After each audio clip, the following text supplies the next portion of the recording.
அஸ்ஸலாமு அலைக்கும். வணக்கம் எல்லாருக்கும். நான் பேசுறது கேக்குதா? ஓகே. நாம இலக்கணம் ஒவ்வொரு வெள்ளிக்கிழமையும் ஃப்ரீ கிளாஸ் போட்டுட்டு இருக்கேன். நம்ம ஏற்கனவே 3 கிளாஸ்ல எழுத்தியல்ன்ற பகுதியை ஃபுல்லாக முடிச்சிட்டோம். அதில் அழகு பரீட்சையும் வச்சு மார்க்ஸ் எல்லாம் உங்களுக்கு நான் அப்டேட் பண்ணிட்டேன். சரியா? இன்னைக்கு நாம என்ன பார்க்க போறோம்னா சொல்லியல்ன்ற பகுதியில மெயினான ஒரு விஷயம்தான் இந்த பகுபதம் பகாப்பதம். சரியா? எழுத்தியல் நான் உங்களுக்கு மெயினா சொன்னேன். அது உங்களுக்கு ஃபைனலுக்கு 3 அல்லது 4 கேள்வி அதுல வந்து கொண்டிருக்கு. நம்ம அதை பார்த்துட்டோம். எப்படி கேள்வி வருது பாஸ் பேப்பர்லையும் என்ன செஞ்சிட்டோம் பார்த்துட்டோம். 2015 இருந்து 2024 ஆண்டு வரையான பாஸ் பேப்பரையும் நாம் என்ன செஞ்சிட்டோம், போன கிளாஸ்ல இலக்கணத்துல என்ன செஞ்சிட்டோம், செஞ்சு முடிச்சிட்டோம். சரியா? இப்ப நாம இன்னைக்கு பார்க்க போறது சொல்லியல்ல முதலாவது பாட்டு இருக்கிறது பகுப்பதம் பகாப்பதம். சரியா? இதுவும் உங்களுக்கு எக்ஸாம்ல 2 அல்லது 3 கேள்விகள் என்ன செஞ்சு கொண்டிருக்கி வந்து கொண்டிருக்கி. இந்த சொல்லியல்ல பெரும்பாலும் உங்களுக்கு கூடுதலான கேள்விகள் வருது. சொல்லியல்னா பகுபதம் பகாப்பதம் மட்டும் இல்லை, நிறைய வருது பின்னால. சரியா? ஒவ்வொரு பாட்டா நம்ம ஒவ்வொரு கிளாஸ்லையும் அதை பார்த்துட்டு அதுக்கான பாஸ் பேப்பர் கேள்விகளையும் என்ன செஞ்சு போவோம், பார்த்து கொண்டு போவோம். பகுபதம் பகாப்பதம் வெரி சிம்பிள். சரியா? பகுபதம் என்றா ஒரு சொல்ல பிரிச்சா பொருள் தரக்கூடியது. சரியா? ஒரு சொல்ல பகுதி விகுதின்னு பிரிச்சா அது ஒரு பொருள் தரக்கூடியதா, பகுதி விகுதின்னு பிரிக்க முடியுமானதுதான் பகுபதம். பகாப்பதம் என்றா அதிலேயே இருக்கு, பிரிச்சா பொருள் தராதது. பிரிச்சால் என்ன, பொருள் தராதது. இதை மைண்ட்ல வச்சுக்கோங்க.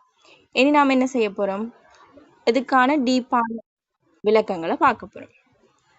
இப்ப போவோம். சரியா? விளங்குதா? ஸ்கிரீன் கொஞ்சம் ப்ளூர் ஆயிருக்கி, நான் பார்க்க. சரி, ஃபர்ஸ்ட் சொல்லண்டா நாம எழுத்தியல்ல பார்த்தோம். எழுத்தியல்ல ஒவ்வொரு எழுத்தை பத்தி படிச்சோம். சரியா? ஒவ்வொரு எழுத்தை பத்தி என்ன செஞ்சோம், படிச்சோம். சரிதானே? ஒரு எழுத்தோ அல்லது பல எழுத்தோ, பாருங்க, ஒரு எழுத்து தனித்தோ அல்லது சேர்ந்தோ ஒரு பொருளை உண்ட தருமான, ஒரு மீனிங்கான ஒரு பொருளை உண்ட தருமா இருந்தா அதைத்தான் நாங்க சொல்றது சொல். அதைத்தான் என்னன்னு சொல்லுவோம், சொல். ஒரு தனி எழுத்தோ அல்லது எழுத்து பல சேர்ந்து ஒரு பொருள் ஒன்ற தருமா இருந்தால் அதைத்தான் சொல்றது சொல். இந்த சொல்ல பிரிக்கும் போது, சொற்களை பிரிக்கும் போது அது பிரிச்சு அந்த 2 சொற்களும் பிரிச்சு பொருள் தருமா இருந்தால் அது பகுபதம் என்றும், பிரித்தால் பொருள் தர முடியாததை பகாப்பதம் என்றும் சொல்றது.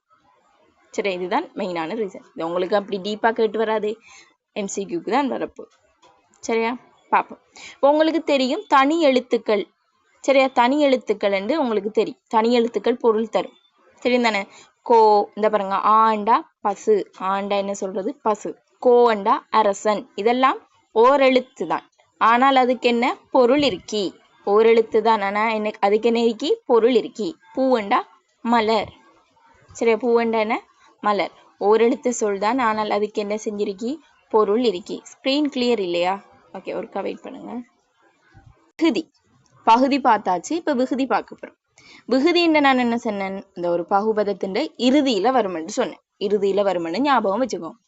அந்த பகுபதத்தின் இறுதியில அது என்ன வேலை செய்யும்டா, திணை உயர்திணையா அகுரிணையா. சரியா? உயர்திணையா அகுரிணையான்னு காட்டும். அதே மாதிரி பால், ஆண் பாலா பெண் பாலா, ஒன்றன் பாலா பலவின் பாலா பலர் பாலா, அப்படியான பாலை காட்டும். அதே மாதிரி எண், தன்மை, முன்னிலை, படர்க்கை, அதுதான் என்னன்னு சொல்றது, அந்த விஷயங்களை காட்டும். சரியா? அதே மாதிரி இடம். சரியா? அதே மாதிரி வேற்றுமை. அடுத்தது வினை, ஏவல், வியங்கோல் போன்ற பல்வேறு பொருட்களை உணர்த்தி நிற்கிறது தான் இந்த விகுதி. இப்ப விகுதின்னா சும்மா இல்லை. விகுதின்னா நீங்க கடைசியில வர எல்லாத்தையும் விகுதி என்று சொல்லலாது. முந்தி பார்த்த மாதிரி விகுதின்னு சொல்லல. இந்த இவ்வளவு விஷயத்தையும் உணர்த்தினால்தான் அது விகுதி. இந்த விகுதி என்னென்னத்தை உணர்த்தும் என்று பாருங்க. திணைய உணர்த்தும், பால உணர்த்தும், என்ன உணர்த்தும், ஒருமையா பன்மையாண்டு உணர்த்தும். அதே மாதிரி தன்மை, முன்னிலை, படர்க்கையாண்டு உணர்த்தும். அதே மாதிரி வேற்றுமை அந்த உருபுகளை விகுதியா வரலாம். அதே மாதிரி வினை, ஏவல், வியங்கோல் விகுதிகள் சேர்ந்து என்ன செய்யலாம், இந்த விகுதிக்குள்ள வரலாம். அதுதான் சொல்றது விகுதி என்று. எப்படி இந்த விகுதி வருதுன்னு இந்த அட்டவணையில போட்டிருக்கு பாருங்க. கீழே உள்ள அட்டவணையில உங்களுக்கு இதை ஃபுல்லா படிச்சாலே அந்த விகுதி சும்மா கிளியரான மாதிரி தான். சரியா? பாருங்க, அரசன் ஒரு வேர்ட். சரியா? அரசனுங்கிறது பகுபதமா பகாப்பதமானு நம்ம இப்ப பார்க்க போறோம். சரியா? இதுல பகுதி என்ன? அரசண்ட பகுதி என்ன சொல்லுங்க பாப்போம். அரசு. Very good. அரசு என்று பிரிக்கலாம். அரசு சக அன்தான் அரசன். இதுக்கு உங்களுக்கு பிரிச்சு பார்க்க தெரிஞ்சிருக்கணும். புணர்ச்சியில கொஞ்சம் நீங்க கிளியரா இருக்கணும். சரியா? நான் புணர்ச்சி அடுத்ததாக படிப்பேன். அரசு சக அன் அரசன். இதுல அரசு என்கிறது பகுதி. சரிதானே? அன்னுங்கிறது என்னன்னு பார்க்கணும். அன் இது ஆண்பால் உணர்த்துது. இது ஆண்பாலை உணர்த்துகின்ற உயர்திணைக்குரிய ஆண்பாலை உணர்த்துது. அன். அரசி அதுல அரசு சக இ. ஈ என்ன செய்யுது? அது பெண்பாலை உணர்த்துது. உயர்திணைக்குரிய பெண்பாலை உணர்த்துது. அரசன் அரசி. நம்ம நார்மலா என்ன சொல்லுவோம்? போயோரால பார்த்துதான் அரசன் என்று சொல்லுவோம். கேர்ளுக்கு தான் அரசின்னு சொல்லுவோம். சரிதானே? அப்ப இங்க வார அந்த விகுதியை பாருங்க. அன் ஆண்பால் விகுதி. அதே மாதிரி இ பெண்பால் விகுதி. சரியா? விளங்கிட்டா? அப்ப அரசனுங்கும் போது அன் வந்து ஆண்பால் விகுதி, உயர்திணைக்குரிய ஆண்பால் விகுதி. அதே மாதிரி அரசின்னு சொல்லும் போது ஈ வந்து உயர்திணைக்குரிய பெண்பால் விகுதி. விளங்கிட்டா? ஓகே. அப்ப முதலாவது பார்த்துட்டோம் திணைய உணர்த்தும். விகுதி என்ன செய்யும்? திணையை உணர்த்துமாம். அந்த திணையை பார்த்துட்டோம். உயர்திணையை உணர்த்துது. சரியா? அதே மாதிரி பாலை உணர்த்துமாம். பாலண்டா என்ன? ஆண்பால் பெண்பால் எல்லாத்தையும் உணர்த்தும். சரியா? ஆண்பால் பெண்பால் வந்துட்டு. அடுத்ததை பாருங்க. மாடுகள். மாடுகள் என்று சொல்லும் போது அதோட பகுதி என்ன? மாடு. கல் என்பது என்ன? அது ஒரு பன்மை விகுதி. கல்லுங்கு பன்மை விகுதி. பூ சககள் பூக்கள். மாடு சககள் மாடுகள். மரம் சககள் மரங்கள். என்ன செய்வோம்? இந்த கல்லுங்கிறது பன்மை விகுதி. ஒரு சொல்ல ஒரு பன்மை ஆக்குறதுக்கு தான் இந்த கல்லுங்கிற இது என்ன செய்வோம்? விகுதியை யூஸ் பண்ணும். அப்ப கல்லுங்கிறது என்ன? பன்மை விகுதி. கல்லுங்கிறது பன்மை விகுதி. அப்ப மாடு சக கல். திரும்ப கேட்கக்கூடாது. மாடுக்கு பொருள் இருக்கு டீச்சர், கல்லுக்கு என்ன பொருள்னு கேட்கக்கூடாது. கல் என்ன? அது விகுதிக்குள்ள வருது. அது மாதிரி அது என்னத்தை உணர்த்துது? பன்மையை உணர்த்துது. சரியா? விளங்கிட்டா? அதே மாதிரி பாருங்க. ஓ போனேன். போனேன் பாருங்க. இதுல பகுதி என்ன? போ. ஏன் விகுதி என்ன? ஏன். ஏன் என்னத்தை உணர்த்துது? தன்மை ஒருமை இடத்தை உணர்த்துது. தன்மை ஒருமை. போனேன் தன்மை ஒருமையை உணர்த்துது. இடம் தெரிந்தானே? தன்மை முன்னிலை, தன்மை படர்க்கை, தன்மை ஒருமை, தன்மை பன்மை. இதுல போன் ஓமண்டு வந்திருந்தா, போனோமண்டு வந்திருந்தா ஓம் வந்து என்ன? தன்மை பன்மைக்குள்ள வந்திருக்கு. சரியா? இதுல போனேன் என்று வந்திருக்கு. நான் போனேன், நான் கடைக்கு போனேன். அப்ப கடைக்கு போனேன் யாரு? அவன் தான் கடைக்கு போய்க்கிறான், அவன் போய்க்கிறான். அப்ப நான் தான் போய்க்கிறேன் கடைக்கு. அப்ப நானுங்கிறது யாரு? தன்மை. போனேன் ஏனுங்கிறது ஒருமையில இருக்கு. அப்ப என்ன? தன்மை ஒருமை. நாங்கள் கடைக்கு போனோம் அப்படின்னு வைங்க. நாம் எல்லாரும் கடைக்கு போயிருக்கிறோம். நாங்கள் கடைக்கு போனோம். இதுல போனோம்ங்கிறது என்ன? தன்மை ஒருமையா தன்மை பன்மையா? சொல்லுங்க பாப்போம். Very good. ஓ இந்த விஷயம் படிக்கும் போது அந்த விஷயத்தையும் சேர்ந்து படிச்சுக்கோங்க. தன்மை பன்மை எப்படி கண்டுபிடிக்கிறேன், தன்மை ஒருமை எப்படி கண்டுபிடிக்கிறேன். சரியா? இப்ப பாருங்க. பூனையை இதை பிரிச்சா பூனை வந்து பகுதிக்குள்ளேயும் வரும், ஐ வந்து விகுதிக்குள்ள வரும். உங்களுக்கு தெரியும் வேற்றுமை உறுப்புகள் தெரியும். ஐ, ஆள், கண், அது, கு அப்படின்னு நிறைய உறுப்புகள் இருக்கு, வேற்றுமை உறுப்புகள். அந்த வேற்றுமை உறுப்புகளும் இந்த விகுதிக்குள்ள வரும். சரியா? வேற்றுமை உறுப்பும் என்ன செய்யுது? இந்த விகுதிக்குள்ள வருது. இப்ப பூனை பூனையை என்று தர்றாங்க. சரியா? உங்களுக்கு பூனை என்று தரும்போது இதுல பின்வருவனவற்றுள் பகுபதம் எது என்று கேட்டுட்டு ஒரு 5 விட போடுறாங்க. அதுல இந்த பூனையை, நாயை என்றெல்லாம் போட்டிருக்காங்க. அப்ப பூனையை நாயெல்லாம் பிரிச்சா வராதே அப்படின்னு யோசிக்க கூடாது. பிரிச்சு பார்க்கணும். பூனை சக ஐ. இப்ப வேற்றுமை என்ன செய்யும்? விகுதியாக வரும். வேற்றுமை உறுப்புகளும் என்ன செய்யும்? விகுதியாக வரும் என்று உங்களுக்கு தெரிஞ்சு வச்சிருக்கணும். ஓகேயா? அடுத்தது பாருங்க. வினா. வினா எழுத்துக்கள் உங்களுக்கு தெரியும் தானே? ஆவண்ணா. ஆவண்ணா வந்து வினா எழுத்து. அவனா, நீயா, நானா என்று கேட்கும் போது வினா எழுத்து ஆவண்ணா, அந்த வினா எழுத்தும் என்ன செய்யும், விகுதியாக வரும். அதான் பாருங்க, மரமா என்று கேட்கும் போது அட பகுதி என்ன, மரம். விகுதி என்ன, ஆ. அது சேரும் போதுதான் என்ன, கூட்டி கொண்டு கூட்டி எழும் போதுதான் மரமா என்று திரிபடைஞ்சு வருது.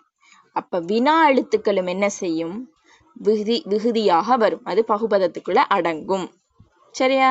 அதே மாதிரி தான் போங்கள், ஏவல் பன்மை, வியங்கோல் விகுதிகள் என்று சொன்னதானே. போங்கள், இருங்கள், வாங்கள் என்று சொல்லும் போது, வாருங்கள் என்று சொல்லும் போது அந்த இங்கள் மைனஸ் இங்களும் என்ன செய்யும், ஒரு விகுதியாக வரும். ஒரு விகுதியாக என்ன செய்யுது, வருது. போசக இங்கள். சரியா? ஓகே. அதே மாதிரி வாழ்க, வியங்கோல் விகுதி. வாழ் சக க, கங்கிறது ஒரு விகுதி. வியங்கோல் விகுதி என்றால் ஒரு விகுதி சேர்ந்து ஒரு சொல்லோட ஆக்கப்படுறது. வாழ்க, வீர்க, மலர்க, ஒளிக, பெருக, தருக, அந்த மாதிரியான விஷயம் எல்லாம் வியங்கோல் வினைக்குள்ள வரும். அந்த வியங்கோல் வினைக்குள்ள வார சொற்களும் பகுபதம் தான்.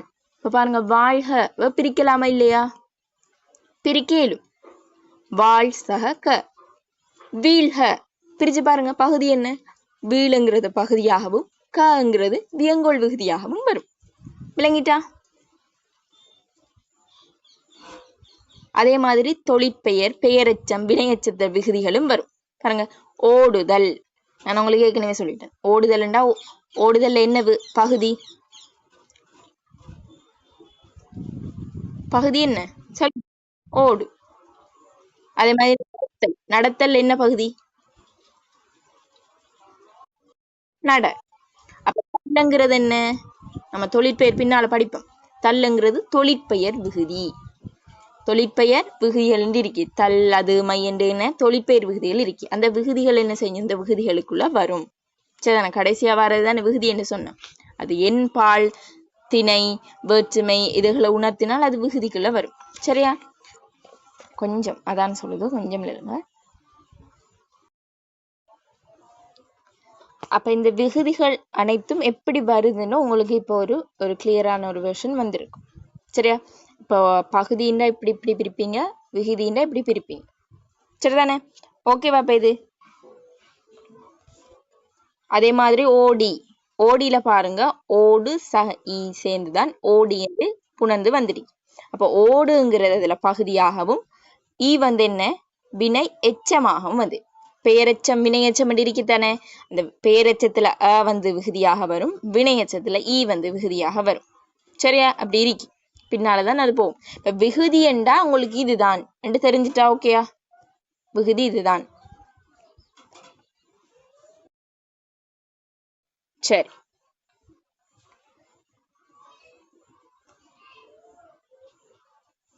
இதுல பாருங்க, ஒரு உதாரணம் போட்டிருக்கி, மாடு கலையா, மாடு கலையாண்டு.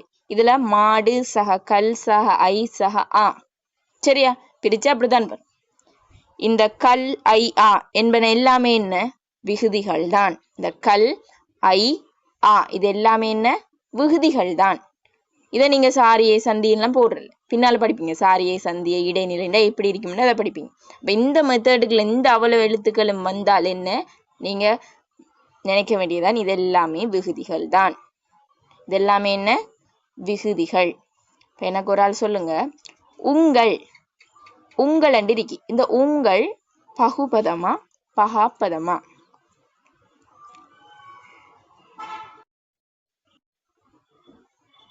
வடிவா சொல்லணும். உங்கள் என்பது பகுபதமா பகாப்பதமா?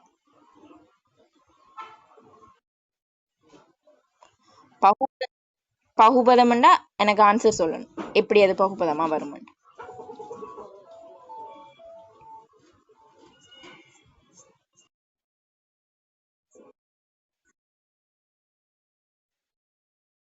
உங்களுக்கு சுட்டெழுத்துக்கள் என்று படிச்சிருக்கீங்க தானே, சுட்டெழுத்துக்கள். சுட்டெழுத்துக்கள் என்னென்னு சொல்லுங்க பாப்போம், டக்கண்ட ஒரு ஆள்.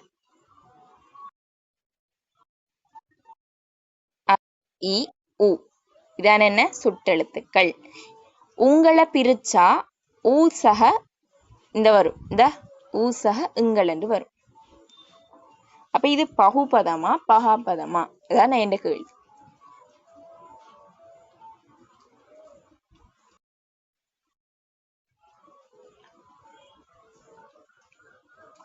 சரி, ஒரு நல்லா ஒரு யோசிச்சு கடைசியில யாராச்சும் ஒரு ஆள் விட சொல்லுங்க. சரியா? யாராச்சும் என்ன செய்யுங்க, விட சொல்லுங்க. அது மட்டும் நான் சொல்ல மாட்டேன். ஓகே, சரி. அப்ப பகுதி விகுதிண்டா இதுதான். சரியா? சில டவுட்கள் வரணும். சரியா? உங்களுக்கு இலக்கணம் படிக்கும்போது பறந்துபட்டு படிக்கணும். சும்மா லிமிட்டா படிக்காம இலக்கணம்னா ஒரு விருப்பத்தோட படிக்கணும்.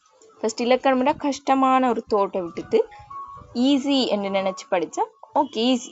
இலக்கணத்தை நீங்க நினைச்சீங்கன்னா வித்தின் உங்களுக்கு என்னன்னு சொல்றது, ஒரு இப்பதான் நீங்க 26 27ண்டா 26 பேட்ச் நீங்க ஒரு மாசத்துக்குள்ள நீங்க இலக்கணத்துல ஃபுல் மார்க்ஸ் எடுக்க இயலும். 35 மார்க்ஸும் எடுக்க இயலும். 27க்கு இன்னும் நான் தாராளமா டைம் இருக்கு.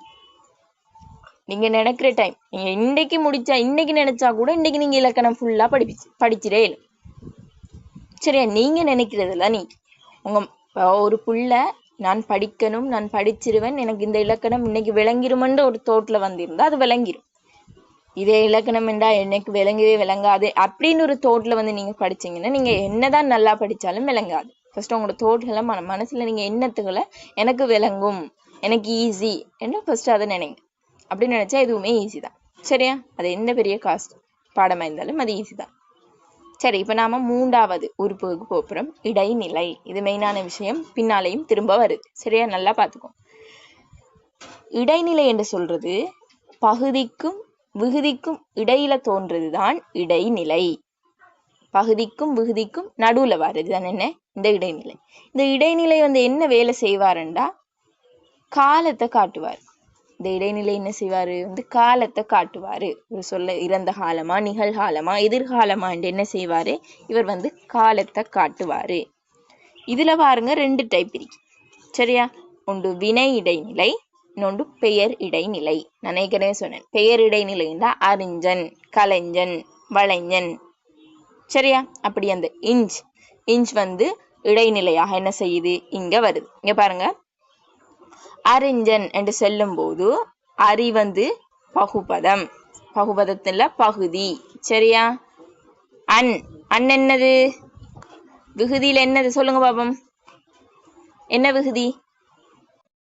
வெரி குட், ஆண்பால் விகுதி.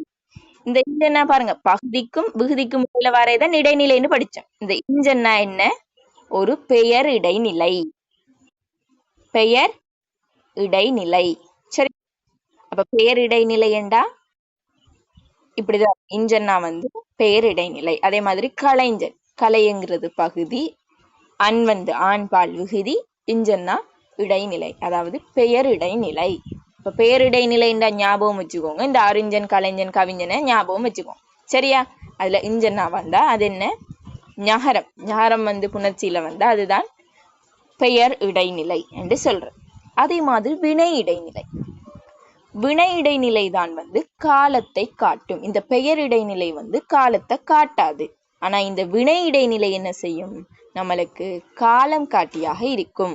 காலம் காட்டுறதா இருக்கும். இப்ப பாருங்க, போனான், போகிறான், போவான், 3 காலத்தையும் காட்டுது. பாருங்க, போனான் என்று சொல்லும் போது இறந்த காலத்தை காட்டுது.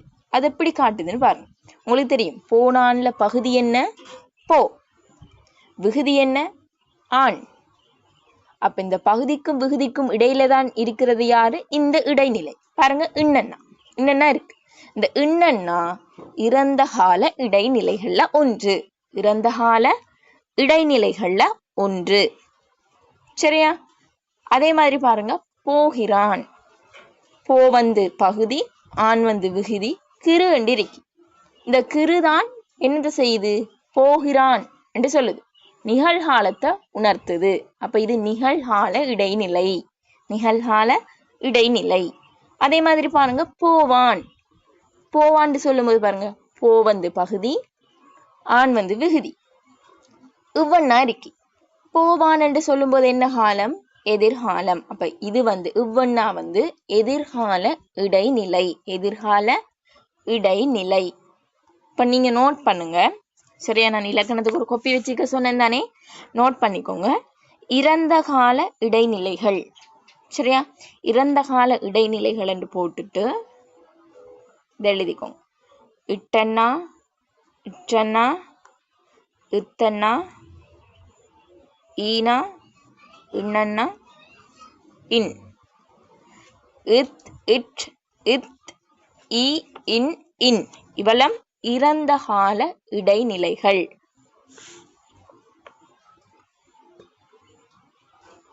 சரியா? இவெல்லாம் என்ன? இறந்த கால இடைநிலைகள். நோட் பண்ணி வச்சுக்கோங்க. இந்த சொல்ல நீங்க பிரிச்சு பார்த்து இந்த எழுத்து வந்து அது இறந்த கால இடைநிலைகள், இடைநிலைகள் நீங்க கண்டுபிடிக்க. ஓகேயா?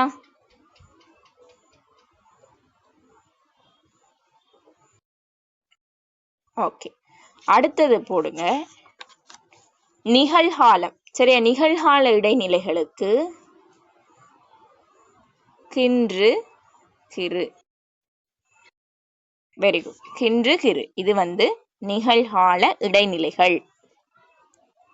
சரியா? போகின்றான், போகிறான், அப்படி வந்தாதுன்னு நிகழ்காலம், பிரசன்ட். சரியா? அதே மாதிரி எதிர்காலத்துக்கு இப்பன்னாவும் இப்பன்னாவும் இது ரெண்டும் என்ன? எதிர்காலம். போவான், பார்ப்பான், எதிர்காலம். விளங்கிட்டா? இடைநிலைகள் விளங்கிட்டா? ஓகே, இதுதான் சொல்றது கால இடைநிலைகள் என்று சொல்றது. இன்னொரு ஆளும் இருக்கிறாரு, எதிர்மறை இடைநிலை. எதிர்மறை இடைநிலை யாரு? எதிர்மறை, எதிரானவர், ஆப்போசிட் ஆனவர். அதாவது ஒரு வினைக்கு எதிரானது, எதிர்மறை இடைநிலை. அது எதிர்மறை இடைநிலைகளை நோட் பண்ணி வச்சுக்கோங்க. ஆவண்ணாவும் மாட். ஆவண்ணாவும் மாட், இது ரெண்டும் தான் எதிர்மறை இடைநிலைகள். ஆவண்ணாவும் மாட். செய்யாது, போகாது, நிற்காது என்று சொல்லும் போது அதுல ஆவண்ணா, ஆவண்ணா என்ன செய்யுது? எதிர்மறை இடைநிலையாக வருகின்றது. அதே மாதிரி தான் மாட்டு. செய்ய மாட்டான், போக மாட்டான், வரமாட்டான், இருக்க மாட்டான். அதுல மாட்டு என்கிறது என்னது? எதிர்மறை இடைநிலை. இப்ப பாருங்க, செய்ய மாட்டான். சரியா? செய்ய மாட்டான் என்று சொல்லும் போது இதுல செய் என்கிறதான் என்ன? பகுதியாக வரும். அதே மாதிரி மாட் என்கிறது இடைநிலையாகவும் ஆணுங்கிறது என்ன? விகுதியாகவும் வரும். செய்ய மாட்டான், வர மாட்டான், இருக்க மாட்டான். இதெல்லாம் என்ன? எதிர்மறை இடைநிலைகள். விளங்கிட்டா? ஓ, விளங்கிட்டா? அடுத்ததுக்கு போறேன். இதுதான். ஓகே,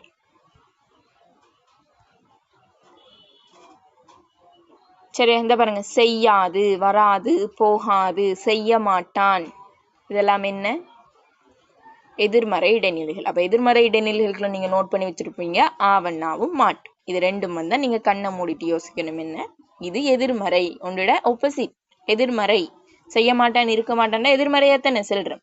அப்ப அதெல்லாம் எதிர்மறை இடைநிலை. இப்ப கால இடைநிலை, பெயர் இடைநிலை, எதிர்மறை இடைநிலை. கால இடைநிலைகள்னா உங்களுக்கு தெரியும், 3 காலத்தையும் உணர்த்துற மாதிரி வரணும். அதே மாதிரி பெயர் இடைநிலைன்னா பெயர் உணர்த்துற மாதிரி வரணும். இஞ்சனா வரணும், அறிஞன், கலைஞன், கவிஞன், அப்படி வருது. எதிர்மறை இடைநிலைன்னா மாட்டு, அந்த இதுகள் வருது, அந்த இடைநிலைகள் வருது. சரிதானே? அதுதான் இந்த விஷயம். அடுத்தது 4வது உறுப்புக்கு போறேன். படிக்கிறது விளங்குதா? இன்ட்ரெஸ்டா இருக்கா இல்லாட்டி போரிங்கா போகுதா?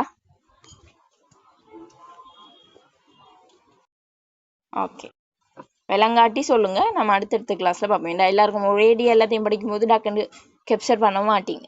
சரி, ஆனால் இது ஈஸி, சிம்பிளான பாடம் தானே. டக்குன்னு படிச்சுட்டு டக்குன்னு கேள்வி செஞ்சு அங்கால அடுத்தடுத்த பாடங்கள் படிச்சு கொண்டு போகலாம். சரியா? நிறைய கேள்விகள் செஞ்சு பார்க்கணும் இலக்கணத்தை பொறுத்தவரை.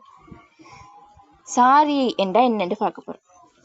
அப்ப பகுதி பார்த்துட்டோம், விகுதி பார்த்துட்டோம், இடைநிலை பார்த்துட்டோம். இடைநிலைன்ற என்ன சொன்னேன்? பகுதிக்கும் விகுதிக்கும் நடுவுல வராள். சரியா? இந்த சாரியை எங்க வராருன்னு பார்ப்போம். இந்த சாரியை பாருங்க, பகுதியையும் விகுதியை, பகுதி விகுதி அதையும் அல்லாட்டி இடைநிலையையும் விகுதியையும் இணைக்கிறதுக்கு இந்த சாரியை வந்து பயன்படுவாராம். இப்ப பாருங்க, பகுதி பிளஸ் விகுதியை இதை ரெண்டை இணைக்கிறதுக்கு இந்த ரெண்டையும் இணைக்கிறதுக்கு இந்த சாரியை பயன்படுவாராம். அல்லது இடைநிலை என்ற ஒரு சமணிக்கிறதான இந்த இடைநிலையையும் விகுதியையும் இணைப்பதற்கு இந்த சாரியை பயன்படுமாம். ஒன்று பகுதியையும் விகுதியையும் இணைக்க ஜாயின் பண்ண இந்த சாரியை பயன்படும். இல்லாட்டி விகுதியையும் என்னது இடைநிலையும் விகுதியையும் ஜாயின் பண்ண இந்த சாரியை வந்து பயன்படுது. சரியா? அப்ப உங்களுக்கு ஒரு சொல்ல தந்துட்டு கேட்பாங்க, இதுல பகுதி எது, அல்லாட்டி இதுல சாரியை எது, இல்லாட்டி இதுல இடைநிலை எதுன்னு கேட்பாங்க. அப்ப உங்களுக்கு பிரிப்பீங்க, நீங்க பிரிச்சு பார்ப்பீங்க. ஆனா பகுதி இதுதான் சாரியை இதுதான் சந்தின்னு உங்களுக்கு என்ன கன்ஃபியூஸா இருக்கும். அப்ப இடைநிலைன்னா உங்களுக்கு தெரியணும், அது கால இடைநிலைகள் வர மாதிரி இருக்கும். சரிதானே? அதே மாதிரி சாரியைன்னு இப்ப சொல்லிட்டேன், பகுதியையும் விகுதியையும் ஜாயின் ஆக்கும். இல்லாட்டி இடைநிலையும் விகுதியையும் என்ன செய்யும்? ஜாயின் ஆக்கும். அதுதான் சாரியை. பாருங்க, இந்த சாரியையில அடிக்கடி கேள்வி வரும், முக்கியமான ஒன்றுதான். சரியா? நோட் பண்ணி வச்சுக்கோங்க. சாரியையில வந்து அத்து சாரியை, அம் சாரியை, அற்று சாரியை, அன்சாரியை, பாருங்க அன்சாரியை, இன்சாரியை, இப்படி நிறைய வகையான சாரியை இருக்கு. அவற்றுக்கும் உதாரணம் பார்த்தா ஓகே. சரியா? உதாரணம் பார்த்தா என்ன? ஓகே.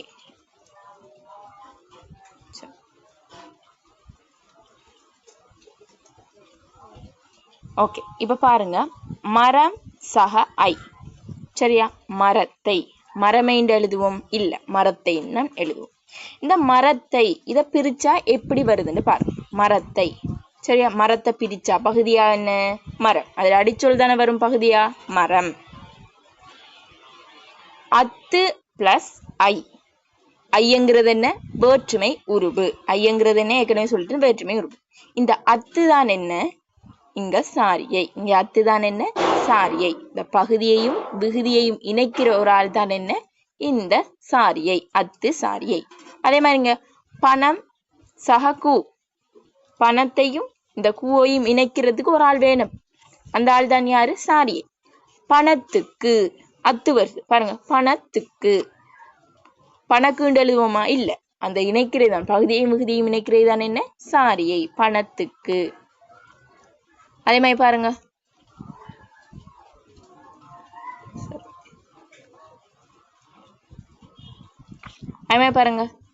துன்பம் சக ஆள். ஆளுங்கிறது வேற்றுமை உருபு.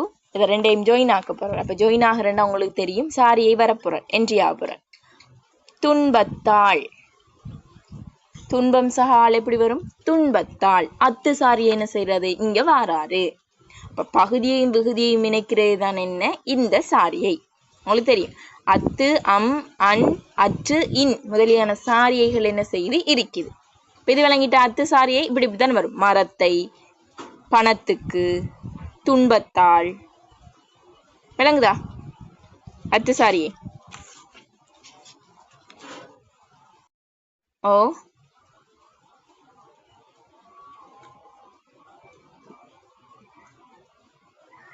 ரெக்கார்டிங் போடுறேன், ஆனா கொஞ்சம் கட்டாய்த்தான் வரும் ரெக்கார்ட். ஓகே, இப்ப நான் சொன்னேன், ஏற்கனவே சொன்னேன், மரமை பணமுக்கு துன்பமால் அப்படின்னு எழுவோம். இல்ல, மரத்தை பணத்துக்கு துன்பத்தாள் என்றுதான் என்ன செய்வோம்? எழுதுவோம். அப்ப அங்க வாரது பகுதியும் இணைக்க வாரதுதான் இந்த சாரியை. அதே மாதிரி சில பெயர் சொற்கள், இந்த சில பல ஆகிய சொற்கள் வந்து வேற்றுமை உருவு ஏற்கும் போது அற்று சாரியை ஏற்கும். அற்று சாரியை என்ன செய்யும்? ஏற்கும். நோட் பண்ணி வச்சுக்கோங்க. பாருங்க, சில பல, சில பிளஸ் ஐ சிலை என்று எழுதுவோம். இல்ல, சிலவற்றை என்ன எழுதுவோம்? சிலவற்றை. அப்ப இதுல அற்றுங்கிற சாரி என்ன செய்யுது? வந்து ஜாயின் ஆகுது. அதான் சிலவற்றை. அதே மாதிரி பலவற்றை, பலவற்றால், சிலவற்றால், சிலவற்றிற்கு அப்படின்னு எழுதுவோமே. சில அதோட பேஸ் சொல்ல என்ன? சில பிளஸ் ஆள் வேற்றுமை உருவேக்கும் போது சில பிளஸ் அற்று சக ஐ சிலவற்றை, பல சக அற்று சக ஆள் பலவற்றால். இதுல பலங்கிறது பகுதியாகவும் அற்று என்பது சாரியையாகவும் ஆள் என்பது வேற்றுமை விகுதியாகவும் என்ன செய்கின்றது? வருகின்றது. விளங்கிட்டா? இப்ப இதுதான் சாரியை. இதுதான் என்ன? சாரியை. அடுத்தது பாருங்க, அம்சாரியை. இப்ப பார்த்தது அற்று, அடுத்தது அம்சாரியை. அதாவது கூட்டு பெயராக்கத்துக்கு இந்த அம்சாரியை வந்து என்ன செய்யும் இடம்பெறுகிறது. 2025 இந்த ஒரு 2025 பிள்ளைகளும் சொன்னிச்சு. மாதுளம் பழம் என்று ஒரு இது வந்துச்சு மிஸ், அம்சாரியைக்கு அதுதானே வரும் என்று கேட்டிருந்தாங்க. பாருங்க, புலி பனை முதலிய சொற்கள் கூட்டு பெயராக்கத்திற்கு என்ன செய்யும் அம்சாரியை பெறுது. சரியா? பாருங்க, புலி பிளஸ் காய் புலிகாய் என்று எழுதுவோம் இல்லை, புளியங்காயன் தான் எழுதுவோம். அப்ப அதன் போது என்ன தோன்றுது அம்சாரியை தோன்றுகிறது. அதே மாதிரி பனை சககிழங்கு பனைகிழங்குடா சொல்றோம் இல்ல, பனங்கிழங்கு என்னன்னு சொல்றோம் பனங்கிழங்கு, அதுலயும் என்ன செய்யுது அம்சாரியை தோன்றுது. மாதுளம் பழம் மாதுளை சக அம்சக பழம். சரியா? அந்த மாதிரியான விஷயங்கள் அம்சாரி என்ன செய்யும் சில கூட்டு பெயராக்கத்துக்கு இந்த அம்சாரியை வந்து பயன்படுது. சரியா? அதே மாதிரி அன்சாரியை பாருங்க, இதுலதான் நீங்க கன்ஃபியூஸ் ஆவீங்க. அன்சாரியை நடந்தனன், இதுல பாருங்க நட என்பது பகுதி. சரியா? இது என்னது சொல்லுங்க பாப்போம். இத சொல்றது என்னன்னு சொல்றது, விகாரமா இடைநிலையா?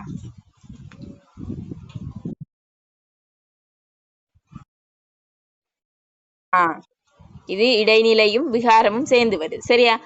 இந்த ரெண்டு அண் இருக்கி, இந்த நான் சொன்னேன் கடைசியா வர்றது என்ன வரும், என்னதான் வரும் இப்ப இதுதான் என்ன சாரியை, சாரியை இந்த அண்தான், இந்த கடைசியா வர்றது விகுதி, கடைசிக்கு முதல்ல இருக்கிறது தான் என்ன சாரியை அன்சாரியை. வந்தனன் இருந்தனன், சரியா போனனன். சரியா? அப்படி இதை பிரிக்கும் போது அன்னுங்கிற சாரியை என்ன செய்யுது இங்க தோன்றப்படுகின்றது. சரியா? இங்க தோன்றுது. சரியா? இப்ப நட வா அந்த சொற்கள் வந்து அன்சாரி என்ன செய்யுது ஏற்குது. நடந்தனன் வந்தனன் இருந்தனன் என்ன செய்யுது ஏற்கின்றது. ஓகேயா? அடுத்தத பாருங்க. ஓகே, அடுத்தத பாருங்க. இன்சாரி அன்சாரியை பார்த்துட்டோம். அடுத்தது இன்சாரியை பாருங்க. சில பெயர் சொற்கள் வந்து வேற்றுமை உருவேற்கும் போது இந்த இன்சாரியை வரும். இது அடிக்கடி உங்களுக்கு கேள்விக்கு வந்துட்டு இருக்கு. மெயினா இதை பார்த்துக்கோங்க. சரியா? வீடு காடு நாடு அந்த மாதிரியான சொற்கள் வந்து வேற்றுமை உருவுகள் ஏற்கும் போது இந்த இன்சாரியை வரும். வீடு சகக்கு வீடு குண்டா வரும் இல்ல, வீட்டிற்கு இங்க பாருங்க இன்சாரியை தோணும். வீட்டிற்கு இன்சாரி எப்படி தோணுங்க பாருங்க, இது வந்து டீயாக, இட் வந்து டீயாக மாறி இன் வந்து இங்க வந்து இட்கு வீட்டிற்கு. அதே மாதிரி நாட்டி நை இது ஐயா மாறும். சரியா? அப்ப இந்த வீடு காடு நாடு முதலான பெயர் சொற்கள் வந்து வேற்றுமை உருவேற்கும் போது இன்சாரியை பெறுகின்றது. சரியா? இன்சாரி என்ன செய்கின்றது பெறுகின்றது. சரியா? வீட்டிற்கு நாட்டினை, காட்டிற்கு காட்டினை, வீட்டினை அப்படின்னு என்ன செய்யுது பெயர் சொற்கள் வேற்றுமை உருவேற்கும் போது இந்த இன்சாரியை தோன்றுகின்றது. இந்த இன்சாரியை மெயினான ஒரு விஷயம். விளங்கிட்டா? இப்ப பாருங்க, வானத்துக்கு இது உள்ள எக்ஸாம்பிளே சொல்லுவோம். வானத்துக்கு இத பிரிங்க பாப்போம்.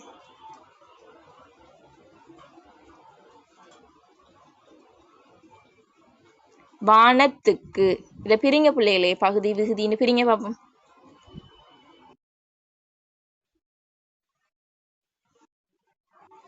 பிள்ளை முதலாவது சொன்ன பிள்ளை.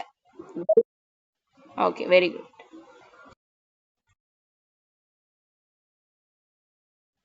Very good.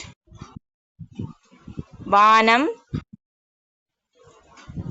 பிளஸ் அத்து சககு வானத்துக்கு. இப்ப நான் முதல் பார்த்தமே, முதல் அத்து சாரியை பார்த்தமே, அதுதான் வானத்துக்கு. இதுல அத்து என்பது என்ன சாரியை, அத்து என்பது என்ன சாரியை.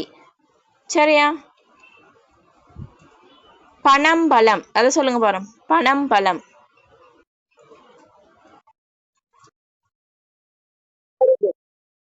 Very good very good. சரியா?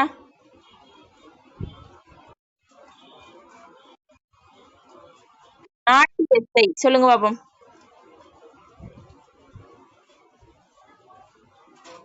நாட்டியம், நாட்டியத்தை சொல்லுங்க பாபம்.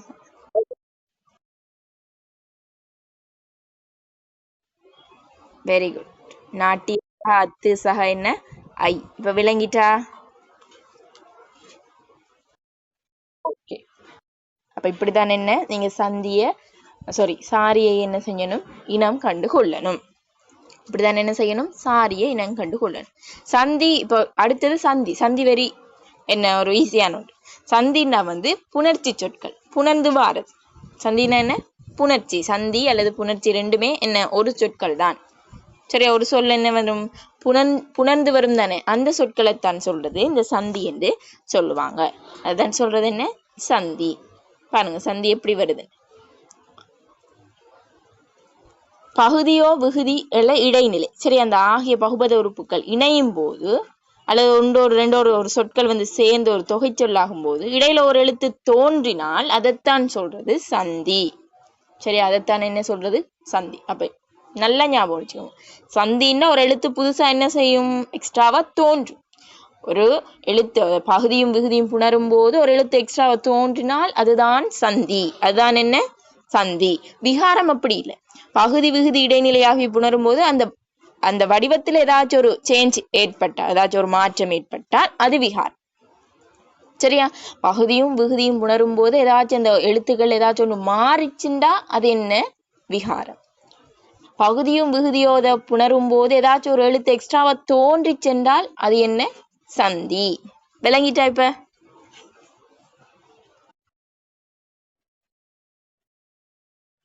அதாவதுமா சந்தி என்றா ஒரு எழுத்து புணரும் போது எக்ஸ்ட்ராவா தோன்றது. இப்ப பாருங்க, கிளி பிளஸ் ஐ, கிளியை. அதுல பாருங்க இ என்ற எழுத்து தோன்றி இருக்கு புதுசா.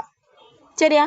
ஓடி சகபோ, ஓடிப்போ. அதுல இப்ப நான் என்ன செஞ்சிருக்கி, புதுசாக தோன்றி இருக்கி. அப்படி இந்த புதுசா தோன்றினால் அத சொல்றது சந்தி. அத சொல்றது என்ன, சந்தி. சரியா? அதான் சொல்றது சந்தி. இப்ப இதே இது பகுதியும் விகுதியும் புணரும் போது அந்த எழுத்து சேஞ்ச் ஆகுறா, அதாவது ஒரு எழுத்து இன்னொரு எழுத்தாக மாற்றம் அடைந்தால் அதை சொல்றது விகாரம். விகாரம்னா மாற்றம் அடைகிறது. இப்ப பாருங்க, மரம் சக கல், மரங்கள். இதுல மரம்ங்கிற அந்த பகுதியில இம்மண்ணா இங்கண்ணாவாக என்ன செஞ்சிட்டு, திரிவடைஞ்சிட்டு, இங்கண்ணாவாக என்ன செஞ்சிட்டு, மாற்றம் அடைஞ்சிட்டு. அப்ப அதுதான் சொல்றது விகாரம். அதுதான் என்ன சொல்றது, விகாரம். இதே பாருங்க, பூ சக கல் என்னண்டு வரும், பூக்கள் என்று வரும். அப்ப பூக்கள் என்று வரும்போது அதுல இக்கண்ணா என்ன செஞ்சிருக்கு, புதுசா தோன்றி இருக்கி. அப்ப அந்த இக்கண்ணா புதுசா தோன்றி இருக்கிறது தான் சொல்றது சந்தி. இக்கண்ணா தோன்றி இருந்தது தான் சொல்றது என்ன, சந்தி. இப்ப மரங்கள் என்று சொல்லும் போது மரம் சக கல், அந்த மரம் உம்மண்ணா இங்கண்ணாவாக திரிபடைஞ்சிருக்கி, மாற்றம் அடைஞ்சிருக்கு. ஒரு எழுத்துக்கு பதிலா இன்னொரு எழுத்து என்ன செஞ்சிருக்கு, திரிபடைந்து இருக்கி. அத சொல்றது விகாரம். விளங்கிட்டா? ஓகே. ஓ,